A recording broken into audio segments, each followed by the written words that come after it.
उनके उप मुख्यमंत्री सब तो हैं पिछड़ी जाति का, फिर आप ही दम भरते हैं। औकात देखिए उनकी। अरे प्रदेश अध्यक्ष है साहब। प्रदेश अध्यक्ष की औकात मैं बता दूं, प्रदेश अध्यक्ष की औकात जब मीटिंग होती है तो भारतीय जनता पार्टी के लोग सोफा पर बैठेंगे और प्रदेश अध्यक्ष को फाइबर की कुर्सी पर बैठाएंगे।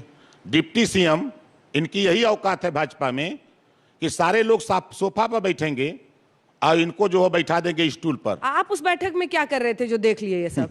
आप ही लोग तो दिखाते हैं कि देखो ये बैठे हैं।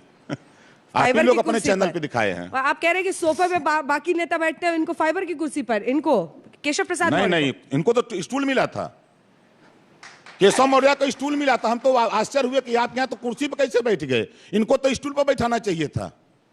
लेकिन आपके यहाँ सम्मान सबको बराबर मिलता है। नहीं, सम्मान तो सब हर किसी को बराबर मिलता है। वो अच्छा खासा रुतबा रखते हैं अपनी पार्टी में। नहीं, कोई रुतबा नहीं। 36 का आंकड़ा है योगी जी से।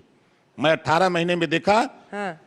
बड़े लंबे समय के बाद। जब साथ थे, अब घर का बेदी लंका ढाएगा, बताइए क्या देखे थे? जब मैंने देखा कि ये अपने कमरे में योगी को गरियाते थे, योगी अपने कमरे में इनको गरियाते थे, और आप दोनों की सुनते थे? हाँ, दोनों की। भाई अब ये डिप्टी सीएम, वो मुख्यमंत्री, दोनों क्या जाते थे, सुनते थे। और आपने देखा कि इनकी पंचायत हुई पहली बार बड़े लंबे समय के बाद। मुख्यमंत्री इनके यहाँ आए और वो भी संघ के दबाव में आए थे, और वो उधर गए, फिर ये शुरू हो गए। अच्छा, ये बताइए कि मामला क्यों टूटा था? बीजेपी के साथ आपको ठीक सेटिंग हो गई थी, फिर क्या गड़बड़ हुआ, किसकी वजह से हुआ? दिल्ली से हुआ कि यूपी से हुआ? कहां पर गड़बड़ा गया मामला? देखिए, दिल्ली या यूपी दोनों एक है। भारतीय जनता पार्टी एक पार्टी है। हाँ। भारतीय जनता पार्टी ने जो हमसे वादा किया था कि सरकार बनने के बाद हम जातिवार जनगणना कराएंगे। हाँ। हमारी शर्त थी। हाँ। कि जातिवार जनगणना, घरेलू बिजली का बिल माफ करना, हाँ। गरीबों का इलाज फ्री में करना, हाँ। एक समान अनिवार्य और फ्री शिक्षा लागू करना, सामाजिक न्याय समिति की रिपोर्ट जो रद्दी की टोकरी में पड़ी है उसको लागू करना, प्रदेश में अमन चैन भाईचारा पैदा करना, जो गरीब कमजोर लोग हैं जिनके पास 40,000 35,000 रुपया आवास के लिए देने के लिए नहीं है, उनको कैसे आवास उपलब्ध हो, इस पे विचार करना। एक भी काम इन्होंने नहीं किया, एक भी सिंगल काम नहीं किया। और हमारे अमित शाह जी ने कहा कि इसको लागू कर देंगे हम, तो यादव और पटेल नाराज हो जाएगा। हम कहे 42% लोग जब नाराज हो जाएंगे तब आप क्या करेंगे? तो कहे कि देखिए हम इसको नहीं लागू करेंगे। फिर कहा क्यों आपने? कहा चुनाव में तो जुमला बोला जाता है, जैसे 15 लाख पर जुमला बोले थे ना। आप ही लोगों के चैनल पे अमित शाह जी ने आके कहा कि मैं तो 15 लाख जुमला बोला था वोट लेने के लिए। ये जुमला हमको भी बोले।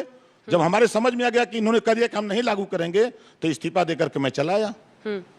अच्छा, आपको बीजेपी के आईटी सेल से डर लगता है? सुना आप कह रहे हैं कि जो वर्चुअल रैली होगी तो हम लोग पीछे रह जाएंगे। नहीं, डर हमको किसी से नहीं है। हम एक आदमी से डरते हैं, ऊपर वाले से। नीचे किसी से नहीं डरते हैं।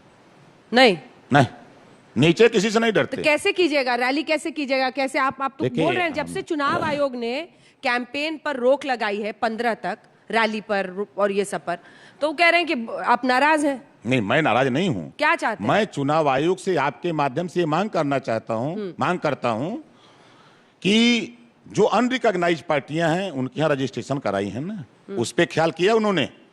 भारतीय जनता पार्टी तो देश बेच के रुपया इकट्ठा कर लिया, लगा देंगे एलईडी, वो तो दिखाएंगे, लेकिन दुर्भाग्य की एलईडी कोई देखेगा नहीं, मैं जानता हूं।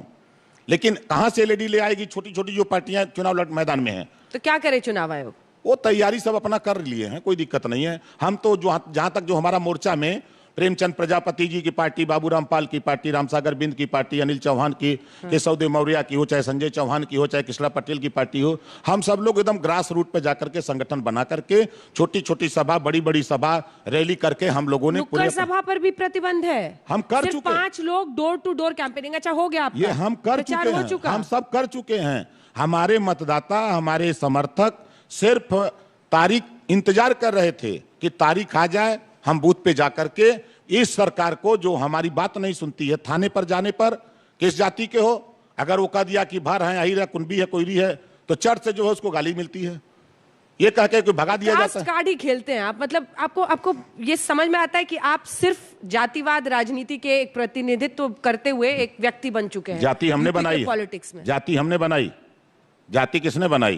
लेकिन जातिवाद राजनीति और उस राजनीति के आधार पर हाथ मरोड़ना, ऐठना कि ऐसा करो नहीं तो हम तुम्हारे गठबंधन को छोड़ देंगे, वो करो नहीं तो गठबंधन छोड़ देंगे।